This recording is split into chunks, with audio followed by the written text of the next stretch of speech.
What's up, guys? Welcome to Among the Fence, my YouTube channel where I do music reviews. My name is Aaron, and if it's your first time seeing one of my videos, I'd like to welcome my channel where we just chill and talk about all the things that we love or hate. But for today's video, it is time for New Music Friday, where I take a look at some of the upcoming albums and the releases coming out throughout the week of June 10th, and I give my thoughts and opinions on what I think we can expect from some of these new releases.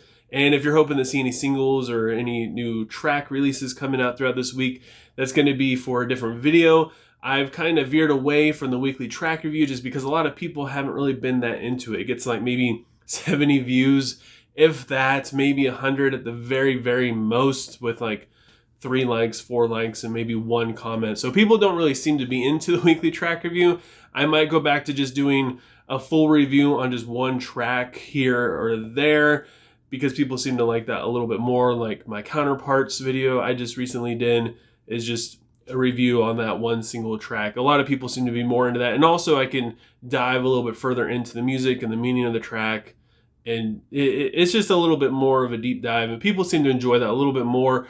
I don't know. I might have another vote on it. I had people vote on it before. I might do another poll on YouTube just to see where people are at still. So yeah, let's talk about new music for this week though. We get a new album from Kreator titled Hate Uber Alice. It is their 15th studio album, and I'm excited for some new thrash metal, but I'm not really expecting it to be like the best thrash music I've ever heard. I haven't really been a fan of anything they've released past their first 5 albums or so, with a couple of songs and stuff sticking out a little bit more here and there. But based off of the singles I've heard for this album, I think it's going to be one of their better albums in the past couple years. I mean, they're not as heavy and thrashy and as underground sounding as they were when they first came out. Of course, they're a little bit more polished. The music sounds a little bit more fresh, and they're older, so they've kind of settled down a little bit more.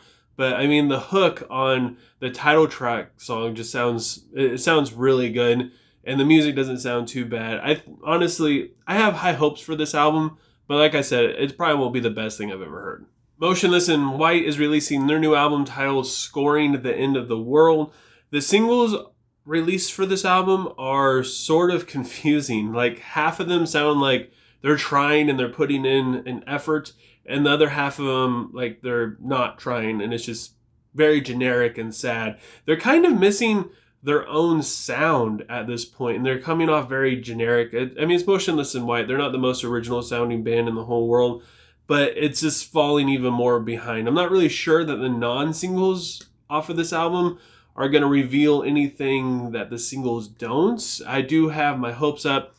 I admit that I've never really been a fan of Motionless in White until a couple of people on the internet showed me some songs that stood out more to them, and I started listening to it, and I started to understand just why people like this band so much. But still, I don't really think that this new album is going to have too much promising stuff off of it, especially since some of the better songs I heard were in their earlier years, and they seem to kind of veer away from that for more radio-friendly kind of music now. Deathwhite is releasing their 3rd studio album titled Grey Everlasting. They are a melodic death doom metal band, and they are fairly unknown. I think they've been around since 2018, and they only have about 5,000 Spotify listens or so.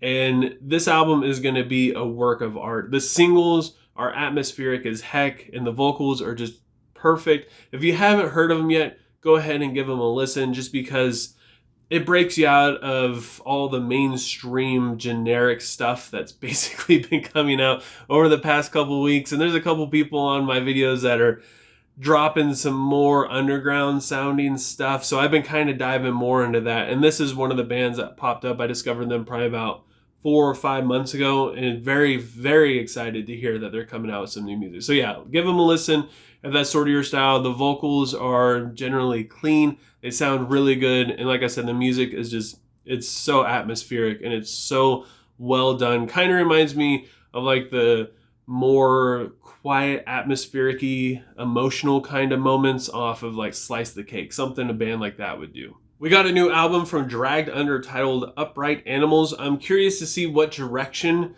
they'll go in after their album The World Is in Your Way, which I absolutely loved.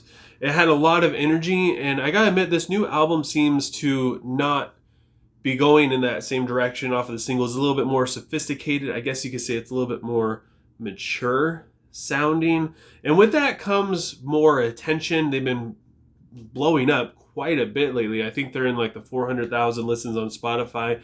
When The World Is In Your Way came out, it was around like, I think it was less than 100,000 or something like that. It was very small. Now they're basically joining all the other bands in their genre. They're no longer like the little guys. They've grown quite a bit.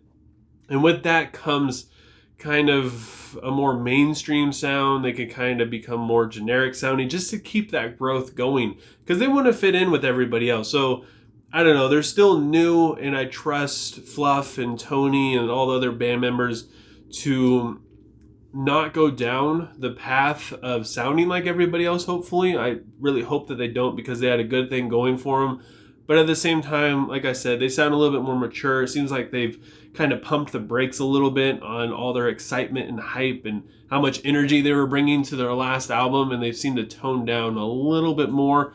But again, that's just the singles. I still have high hopes for this album. And that is it for New Music Friday. There wasn't really a whole lot of stuff coming out this week. Gave us a break from the past couple weeks that have been kind of jam-packed with really big releases.